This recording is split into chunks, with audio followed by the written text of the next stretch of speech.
গাজা ছাড়লে থামবে আগুন, ইসরায়েলের শর্তে চমকে গেল বিশ্ব। গাজা যদি খালি করে দেয়, অস্ত্র নামিয়ে দেয় হামাস, তাহলে থামবে আগুনের খেলা। ইসরায়েল দিল চরম শর্ত, আর তাতেই কেঁপে গেছে গোটা মধ্যপ্রাচ্য।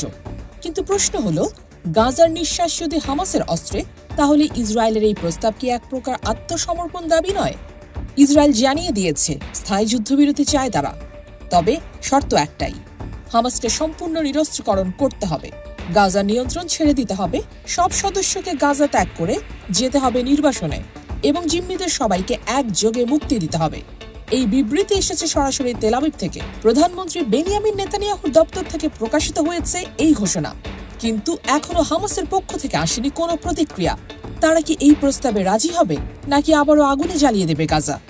১.৫ বছর ধরে একটানা চলছে রক্তক্ষয়ী আগ্রাসন। গাজার আকাশে নেই পাখির ডানা, মাটির নিচে চাপা পড়ে আছে হাজারো মরদেহ, প্রাণ হারিয়েছে অন্তত ৫৩,০০০ নিরীহ ফিলিস্তিনি। ধ্বংসস্তূপ এখন শিশুদের খেলার মাঠ, নির্বাক গোটা পৃথিবী, আর যুদ্ধ এখনো চলছে। ১৮ মার্চ যুদ্ধবিরতি ভেঙে ফের হামলা শুরু করে ইসরায়েলি বাহিনী। IDF ঝাঁপিয়ে পড়ে গাজার উপর, যেন কোনো শান্তির আলো নেই দিগন্তে। মার্কিন প্রেসিডেন্ট ডোনাল্ড ট্রাম্পের সাম্প্রতিক মধ্যপ্রাচ্য সফরের পর পরিস্থিতি হয়ে উঠেছে আরও জটিল। তবে কাতারে চলমান আলোচনায় এবার আলো ছড়িয়েছে মার্কিন প্রতিনিধি স্টিভ উইটকফ। তিনি গাজায় অস্থায়ী যুদ্ধবিরতির প্রস্তাব দেন, এবং সেই সুরেই এবার হাঁ বলেছে ইসরায়েল, তবে কঠিন সব শর্ত নিয়ে। তাহলে কি এবার সত্যিই থামবে এই আগুনের লেলিহান শিখা, নাকি ইসরায়েলের শর্তই হবে নতুন রক্তপাতের সূচনা?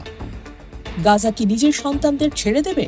হামাস কি আত্মসমর্পণের পথে হাঁটবে, আর বিশ্ব কি কেবল নীরব দর্শকই হয়ে থাকবে? এইসব প্রশ্নের উত্তর লুকিয়ে আছে আগামী কয়েকদিনের ভেতরে, আর আমরা আপনাকে পৌঁছে দেব প্রতিটি আপডেট, আগুন ছুঁয়ে যাওয়া এই সত্যের আগুনে।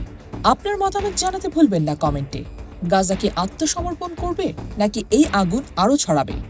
সাবস্ক্রাইব করুন আমাদের চ্যানেল, কারণ সত্যের পক্ষে কণ্ঠস্বর এখানেই।